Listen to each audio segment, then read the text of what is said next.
wasiirka gaashaandhigga dowladda federaalka Soomaaliya oo ku sugan dalka Masar ayaa ka warbixiyay shirkii wasiirada difaaca ee dalka oo uu ka qayb galay shirkii Qaahira waxaana hadaladiisii ka mid ah waxaan u imaaday meeshan shir uu ka dhacay Qaahira ee Masar oo u dhaxeeyay golaha wasiirada Afrikaanka ama African Unionka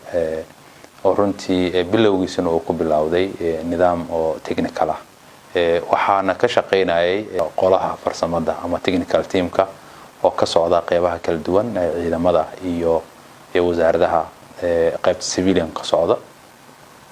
shirkooda markuu dhamaaday waxa xigay shirkii taliyaasha ciidamada ee Afrika waxa sidoo kale qabsoomay shirkii golaha wasiirada ee Afrika xaqiiqdii wuxuu ku dhamaaday si wanaagsan ayuu ku dhamaaday waxyaabo badan ayaana runtii xaqiiqdii looga hadlay shirkaasi markii ugu dambeysayna uu noqday wax la yiraahdo Qaahira roadmap wax la yiraahdo golaha wasiirada difaaca isku raaceen waxa sidoo kale ii sheeg adiga kamid ahaa xaqiiqdii waxyaabaha oo aad xoog loo saaray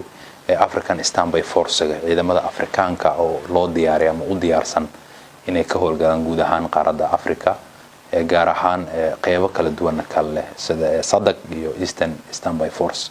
oo ciidamada bariga Afrika oo anaga aan ka tirsanay ay qayb ka yihiin waxa kale oo meesha looga hadlayay oo ajandayaasha ugu muhiimsan ahaa sidii loo xakameyn lahaa hubka yaryar sidii oo loo xakameyn lahaa ama ii sheeg adiga habraac loogu sameyn lahaa oo qaabkay u baxeen iyo qaabkay u soo galeen waxa sidoo kale oo kamid ahaa silence the gun oo macnaheedu tahay dagaalada in la yareeyo oo markii hore 2020 qorshiisa ahaa oo 2025 laga dhigay iyo siyaabo kala duwan oo runtii shirar wuxuu ahaa badana Afrikada ay qabato shirkii ka horeeyayna lagu qabtay South Africa lagu qabtay kana maanta Qaahira lagu qabtay wuxuuna ahaa shir runtii aad u muhiimsan wasiirada difaaca dhamaantooda inta ugu badan intii wax yar soo wakiishay moogay ay ku wada kulmeen kulli outcome-kiisana aad buu u fiicnaa kulanka guud golaha wasiirada marka laga tago waxa kulamo badan aan yeelanay dalalka aan saaxiibada nahay gaar ahaan dalalka ciidamadooda ka jooga Soomaaliya oo la yiraahdo TCC waa Troops Contribution Countries oo kamid tahay Uganda oo Kenya iyo ay kamid tahay ii sheeg adiga Djibouti wasiirka qofku ka socday oo wakiilka ahaa markaas meesha joogay